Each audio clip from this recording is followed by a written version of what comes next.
غور سے سنو.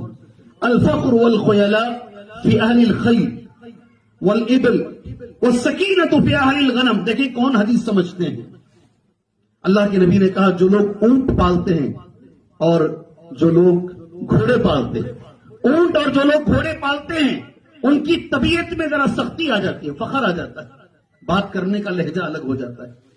اور جو لوگ بکریاں پالتے ہیں ان کی طبیعت میں نرمی آ جاتی ہے. حدیث بخاری میں بھی ہے اور مسلم میں بھی. یہاں انسان تو انسان, نبی کہہ رہے ہیں جن جانوروں کے بیچ میں تم رہو گے وہ جانوروں کا اثر تمہاری زندگی پر ہوگا. اللہ اکبر. اگر انسانوں کے بیچ میں رہتے ہو, انسانوں کے ساتھ رہتے ہو. یہاں ایک قطع کلام کے طور پہ ایک بات بول دیتا ہوں.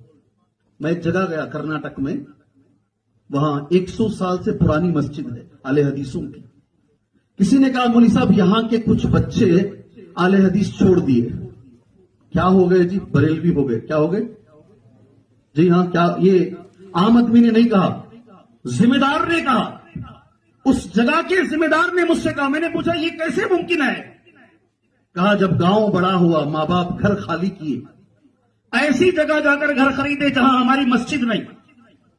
یہ بچے بچپن سے وہاں نماز پڑھتے رہے, نماز پڑھتے پڑھتے پڑھتے اتنے مضبوط ہو گئے, آج بلانے کے باوجود ادھر نہیں آ رہے, وہ ادھر ہی ہے. سبحان اللہ. آپ جہاں رہو گے توحید والوں کے بیچ میں رہو گے, ہمیشہ توحید مضبوط رہے گا. آپ شرک کرنے والوں کے بیچ میں جاؤ گے, شرک تمہارے اندر آ جائے گا. یہ میرا پہلا پیغام ہے آج کے اس جلسے کے لیے. اپنے گھر کا ماحول اچھا بناؤ انشاءاللہ, اپنے آپ کا ماحول اچھا بناؤ انشاءاللہ, مسجد کا ماحول اچھا بناؤ انشاءاللہ. آپ ماحول بنا کے دیکھو, حالات خود بخود بدلنے شروع ہو جائیں گے. اللہ مجھے اور آپ کو اس کی توفیق عطا فرمائے.